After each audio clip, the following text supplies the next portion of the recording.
আজকে সারাটা দিন এরকম ঘুরে ঘুরে যে কাটানো যাবে সেটা আমি আগের দিন রাত্রে ঘুমোতে যাওয়ার সময় ভাবিনি। তো hello everyone, welcome back to my another one knew mini vlog. বাবা আর আমি সকাল সকাল বেরিয়ে পড়েছি আজকে একটু কলকাতা যাব বলে। আমাদের ট্রেন হাওড়া ইন্টারসিটি এক্সপ্রেস, আমরা প্ল্যাটফর্মে আসার সাথে সাথে ট্রেনটা ঢুকে গেছে আর আমরা ট্রেনে উঠে সিটও পেয়ে গেছিলাম। 8:30তেই যেহেতু ট্রেন ছিল, সকালে কিছুই খেয়ে বেরোনো হয়নি। বাবা দেখলাম একটা বিস্কিট কিনে নিয়ে এলো, আর এই বিস্কুটটা আমার খুব ভালো লাগে আর বাবারও এটা বেশ ভালো লাগে। তো ট্রেন বর্ধমান থেকে ছেড়ে দিল, 1 ঘন্টা তো আমরা পার করে চলে এসেছি, এখনও 2 ঘন্টা বাকি আমাদের কলকাতা পৌঁছতে।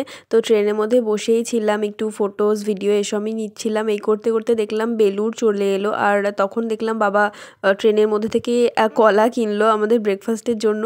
তো তারপর তো বাবাকে বললাম একবার তাকাও, বলতেই বাবার এমন রিয়াকশন, বাপরে, আমি তো ক্যামেরাটা বন্ধই করে দিয়েছিলাম। এই করতে করতে আমরা লিলুয়া পৌঁছে গেলাম, অলমোস্ট হাওড়ার কাছাকাছি।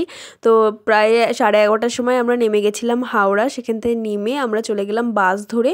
আমি জানি না বাবা আমাকে কোথায় নিয়ে গেছিলো, কোথা দিয়ে কীভাবে নিয়ে গেল। এত একটা ব্যস্ত শহর, যেটা আমার সত্যি খুব ভালো লাগে, কিন্তু অ্যাট দ্য সেম টাইম মানে আমি কিচ্ছু বুঝতে পারিনি কোথা থেকে কীভাবে নিয়ে গেছে। তো আমি কোনো লোকেশন বলতে পারবো না। তারপর কিছু পার্সোনাল কাজ আর একটু শপিং পারপাসের জন্যই আজকে আসা। তো আমাদের শপিং অলমোস্ট কমপ্লিট, আর এখানে তারপর আমরা চলে এসেছিলাম আবার প্ল্যাটফর্মে, কারণ আমাদের 3:30তে ট্রেন ছিল। আর আজকে আমি ফর দ্য ফার্স্ট টাইম আমি বন্দে ভারত ট্রেনকে এত কাছ থেকে দেখলাম।